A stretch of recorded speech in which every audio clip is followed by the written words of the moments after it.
नमो नमः। सर्वेभ्यो नमो नमः। अद्य वयं वीरबालिका गुञ्जन सक्सेना इति शीर्षकस्य अध्ययनं करिष्यामः। आज हम लोग वीर बालिका गुञ्जन सक्सेना के संबंध में अध्ययन करेंगे। आप सभी लोग पुस्तक सामने लेकर बैठ जाएंगे और उसमें से एक एक शब्द का अनुवाद जैसे मैं बताऊंगा उस प्रकार से आप लिखने का प्रयास करेंगे। अस्माकं भारत माता वीराणां जननी अस्ति, अर्थात अस्माकं हमारी भारत माता वीरों की जननी है। अनेके वीर बालिकाः च भारत भूमौ उत्पन्नाः अभवन्। अनेक वीर बालक और वीर बालिकाएं भारत भूमि में उत्पन्न हुए थे। गुञ्जन सक्सेना अपि एतादृशी एका वीर बालिका उत्पन्ना अभवत्। इसी में गुञ्जन सक्सेना भी एक वीर बालिका हुई थी। भारत भूमेः सेवायै सा स्वजीवनस्य चिंतां न अकरोत्। भारत भूमि की सेवा के लिए वह अपने जीवन की चिंता नहीं करती थी। सा DAV इति संस्थायाः हंसराज महाविद्यालयस्य छात्रा आसीत्। वह DAV संस्था के हंसराज महाविद्यालय की छात्रा थी। भारत भूमेः सेवार्थं सा भारतीय वायुसेनां प्राविशत्। भारत भूमि की सेवा के लिए वह भारतीय वायुसेना में प्रवेश की। सा प्रथमा भारतीय महिला विमानचालिका आसीत्। वह पहली भारतीय महिला विमानचालिका थी।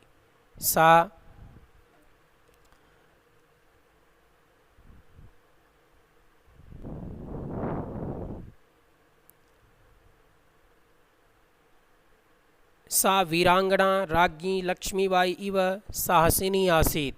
वह वीरांगना रानी लक्ष्मीबाई के समान साहसी थी।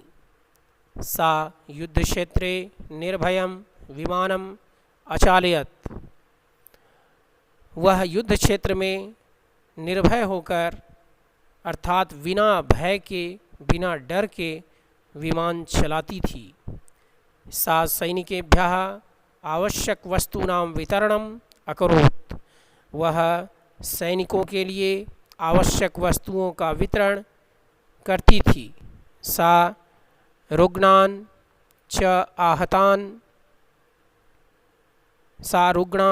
आहतान् च सैनिकान् अरक्षत्।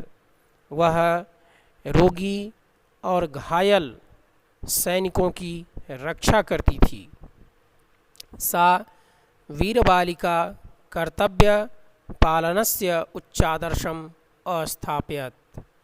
वह वीरबालिका कर्तव्य पालन के उच्चतम आदर्श को स्थापित की। वयं सर्वे एतां वीरबालिकां सदैव स्मरिष्यामः। हम सभी ऐसी वीर बालिका को हमेशा स्मरण करेंगे। धन्या एषा वीर बालिका, धन्य है ऐसी वीर बालिका।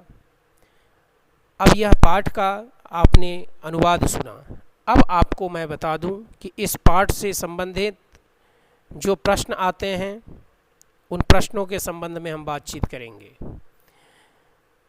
आपके पास परीक्षा में एक पैराग्राफ आता है। वह पैराग्राफ पठित अवबोधनम से होता है और मैं आपको बता दूं कि इस पाठ से सामान्यतया एक पैराग्राफ जरूर होता है।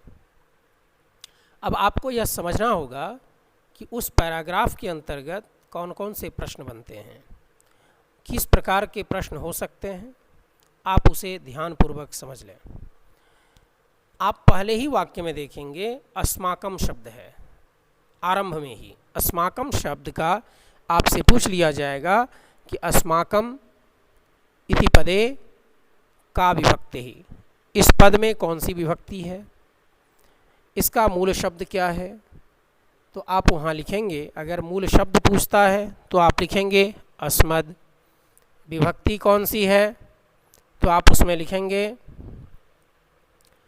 षष्ठी विभक्ति है, क्योंकि मम आवयोः अस्माकम रूप बनता है षष्ठी में, षष्ठी बहुवचन है।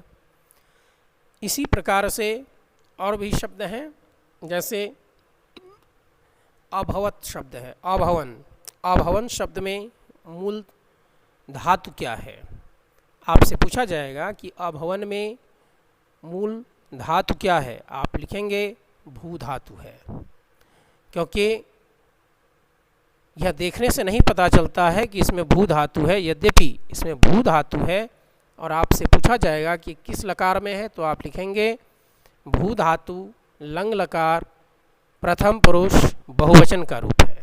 इस प्रकार से आप इसे लिखेंगे। ऐसे ही और भी शब्द हैं, जैसे आपको बता दूं, यहाँ पे प्राविशत शब्द है, प्राविशत में भी वही है, प्र उपसर्ग है और लंग लकार का रूप है, विष धातु है।